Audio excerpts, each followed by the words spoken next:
গোল্ডে এই মুহূর্তে যারা ট্রেড করতে বসছেন, অ্যানালাইসিস করছেন, টেকনিক্যাল অ্যানালাইসিস, বেয়ারিশ মোমেন্টাম করবে নাকি বুলিশ মোমেন্টাম করবে সঠিকভাবে বুঝে উঠতে পারছেন না, তারা আমার অ্যানালাইসিসটির সাথে মিলিয়ে দেখুন তো আপনাদের অ্যানালাইসিস মিলে কিনা।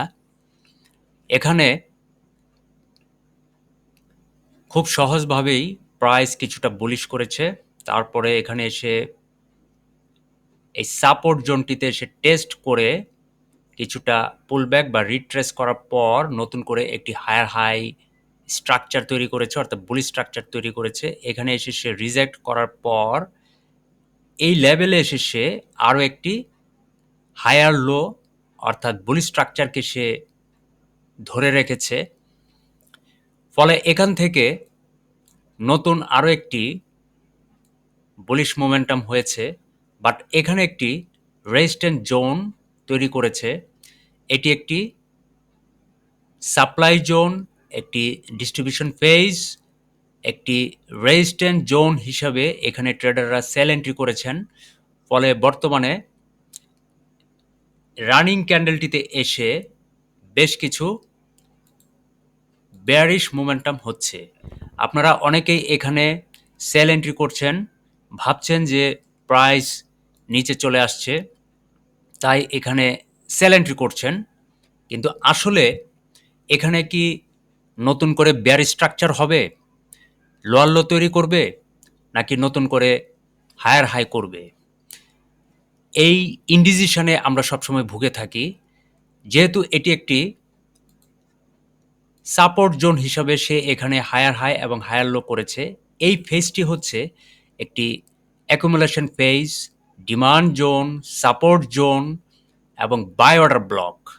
এখান থেকে দেখুন বর্তমান রানিং ক্যান্ডেলটি টেস্ট করছে, কিন্তু সে এখনও এখানে ব্রেকডাউন করে নাই। যেহেতু সে এই সাপোর্ট জোনটিকে ব্রেকডাউন করে নাই এবং নতুন করে লোয়ার লো সে তৈরি করতে পারছে না, ফলে এখানে বেয়ারিশ স্ট্রাকচার আশা করা যায় না। এখানে যদি এইভাবে রিজেক্ট করে, পিনবার তৈরি করে, টেল তৈরি করে, উইক তৈরি করে, তাহলে এই সাপোর্ট জোনটিতে ট্রেডাররা বাই অর্ডার ব্লক খুঁজে পাবে এবং সেই অনুসারে তারা এখান থেকে বাই এন্ট্রি করতে শুরু করবে। ফলে নেক্সট প্রেডিকশন এখান থেকে বুলিশ হওয়ার সম্ভাবনা খুব বেশি থাকবে। আমার টার্গেট এখানে আমি সেট করে রাখছি, এখান থেকে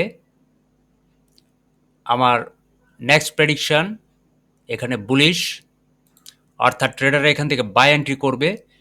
ফলে প্রাইস খুব সহজেই নতুন একটি হায়ার হাই তৈরি করবে, আপ ট্রেন্ড তৈরি করবে, বুলি স্ট্রাকচার কন্টিনিউশন করবে। ফলে এখানে আমি আমার টার্গেট সেট করে রাখলাম, দেখা যাক নেক্সট প্রেডিকশন কি হয়।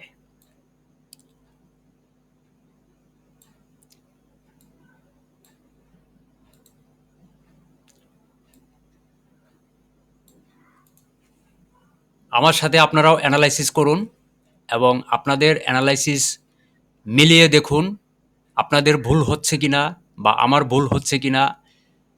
প্রত্যেকের নিজস্ব স্ট্র্যাটেজি অনুসারে সবসময় অ্যানালাইসিস করবেন এবং ট্রেড করার সিদ্ধান্ত আপনার নিজের থাকবে। আমি আমার সেটআপ এখানে সেট করে রাখলাম, আর দেখা যাক এসএল হিট করে নাকি টিপি হিট করে। অবশ্যই টিপি হিট করার কথা, কারণ এখানে টিপি হিট করার বেশ কয়েকটি লজিক আছে। দেখা যাক সেই লজিক অনুসারে টিপি হিট করে কিনা। ধন্যবাদ সবাইকে।